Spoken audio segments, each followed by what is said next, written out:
Welcome to the Thrive in Fashion podcast, where we explore the role of the fashion buyer, the knowledge and skill sets required for success, and the impact of the role in your retail business. In each episode, you will learn about industry best practice and how the buyer's role is evolving in this ever-changing, fast-paced industry. And now, here is your host, a fashion industry expert with over 20 years of experience, Elizabeth McHale.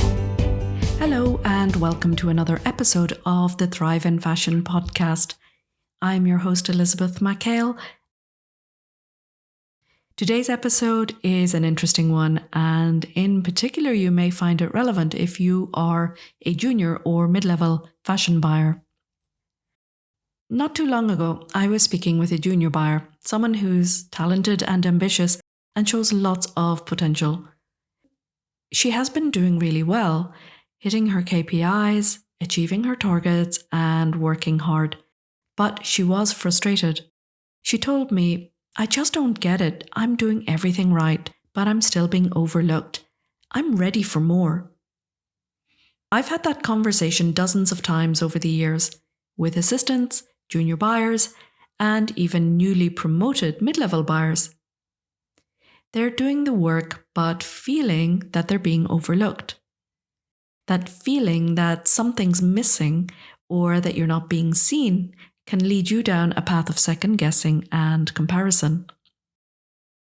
But what actually makes someone stand out for that promotion? Because it's not always what you think.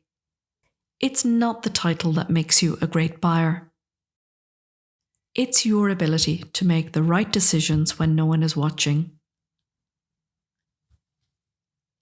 That's where your reputation is built. That's what leads to trust, and that's what gets you that sought-after title. I will say this, that titles are not meaningless, but they can be misleading. They represent structure, recognition, and of course progress, but they can be misleading, and not all titles are equal.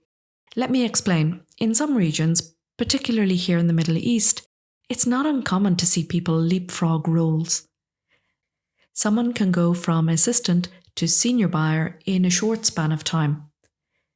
Sometimes it's merit-based, but more often than not, it's a reshuffle or a quick hire to fill a gap, or by moving to a different company where they're given a title that does not necessarily reflect their skills, experience, or expertise.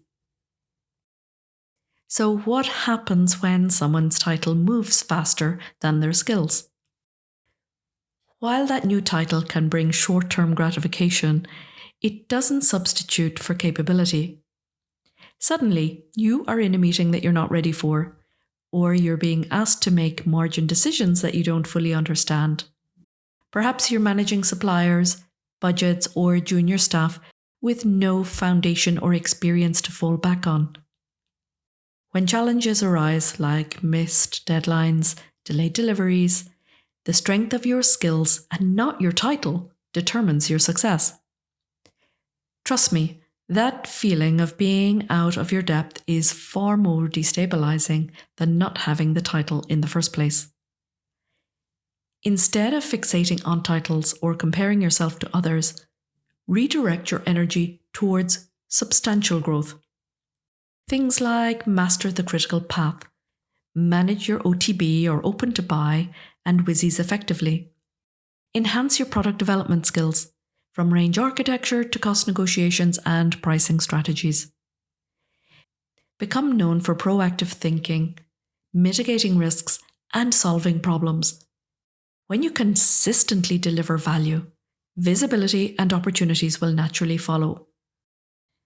My best advice is avoid chasing the titles and focus on your capabilities first. Build a strong foundational skill set and build on your experience, because that's what's going to support your future roles with confidence, and the titles will follow. I've often worked with junior buyers who believe that visibility everywhere is the key to advancement. This can look like attending every supplier visit, being involved in every design meeting, attending margin review meetings, and while exposure is crucial for growth, prioritizing visibility over developing your commercial and technical acumen can lead to you appearing super busy, but without actually improving your skill set. What really matters to your manager and the business is your decision-making ability. Things like, are your product decisions consistent? Do you demonstrate good judgment? Can you navigate preferences, margins, stock positions, and the consequences of your choices effectively? These are things I certainly look for when I'm considering if someone is ready for that promotion or title. Building trust through your decisions is what paves the way for more responsibility and career progression. The business has to have confidence that you can manage a budget of $2 million and big departments and categories. So if you want to talk about what moves the needle for you, what will make your manager stop and think that you're ready for more, it's not the volume of work, and it's not about being in every meeting, and it's certainly not about being first in and last out. The key word here is consistency. It's judgment, it's being calm under pressure, and it's your ability to look at an intake report or a stock issue and come up with smart, strategic, realistic plans of action. Let me give you another example. I once worked with a junior buyer who was pretty quiet. She wasn't the loudest at meetings, but she was super sharp. She had a system. She knew her numbers inside out and reviewed her numbers weekly. She flagged risks early and always had a plan B. So when an opportunity came up, you can guess whose name was first on the list. It wasn't the person making the most noise. In your early years of fashion buying, or even as you gain experience, it's common to feel frustrated by questions like, why haven't I been promoted yet? Why am I not in that meeting? The comparison trap is a common source of distraction and can distract from what truly builds your reputation in this industry. It's easy to look at colleagues who receive promotions or exciting projects and wonder why it's not happening for you. And it's easy to fall into comparison, especially if you have been doing the groundwork for a while and feel like you're being passed over. What you don't always see are the behind-the-scenes factors. You don't know what that promotion was based on. Perhaps they filled a crucial skills gap, demonstrated exceptional category management, or stepped up due to circumstances when, for example, the team changes or someone was absent. What matters more than what someone else is doing is how clear you are on where you're headed and what you need to do to get there. So instead of asking, why not me, shift your focus. That's where most people stop short, because they say that they want to be promoted, but they haven't asked the right questions. What commercial skills gaps do I need to close? How can I consistently demonstrate my readiness for the next level? What am I consistently being told in my reviews? What's the one skill that I can develop that will support my manager and make their life easier tomorrow? Start from there. I can't stress it enough. If you step into a senior role without having the skill set, thinking and decision-making skills to support it, you will feel it really quickly. You'll feel it when intake deadlines are missed, when you're behind on pricing, when suppliers push back and you're not sure how to respond or to handle the situation, and when your manager starts double-checking your numbers because something feels off. While it's not a reflection of your potential, it's just a sign that you need to build your skill set more deeply. The best you can do right now, whether you're an assistant, a junior, or a new mid-level buyer, is focus on getting better at managing the details, understanding the wider context, and communicating clearly and managing expectations before there's a crisis. It's about being consistent with your performance, because those are the things that will make you credible. Those are the things that make people trust you. Performance reviews can often hold insights into your progress and highlight areas for growth. If you receive positive feedback with qualifiers such as doing well, but that indicates a potential skills gap. So be brave enough and take the initiative to ask, what specific areas do I need to develop? How can I stand out more effectively? Seek clarity on your career path to avoid those feelings of uncertainty and frustration.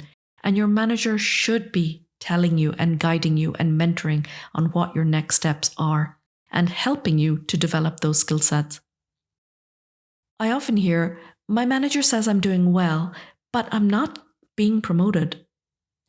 The key word there is but. So if your review includes phrases like, you're doing great, but you need more experience with suppliers, or you're strong on product, but you need to think more commercially, those are your clues. That's the gold.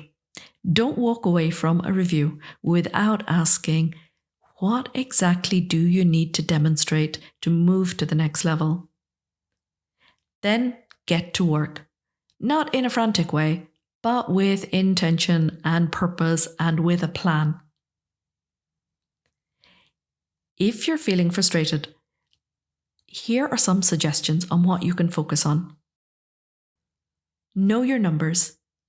Review your category or department weekly, and not just to report the numbers, but look at it from a strategic planning perspective. Spot problems early and bring solutions, not just issues. Ask smart questions, relevant questions in meetings. Be the person who can offer a solution when things go off track. That's what builds your value in the team. And that's what gets remembered when opportunities come up. It starts with your ability to be consistent, to make smart, clear decisions. So let me leave you with the reminder. It's not the title that makes you a great buyer. It's your ability to make the right decisions when no one is watching. You don't need to chase the title, but you do need to build your skills. Prioritize earning trust through your skills, not through titles or status symbols. The rest will come. If you found this episode useful, please share it with fellow buyers or those starting their careers in fashion. Thank you for tuning in. Until next time. Thank you for listening to today's episode. If you enjoyed it, make sure to like, subscribe, follow, and share the show. For more of Elizabeth's industry tips and to learn more about how you can develop your buying skills, visit thriveinfashion.com. There you can find show notes for this episode and every episode. Also, register for the Thrive in Fashion program and sign up for weekly news delivered straight to your inbox. Until next time.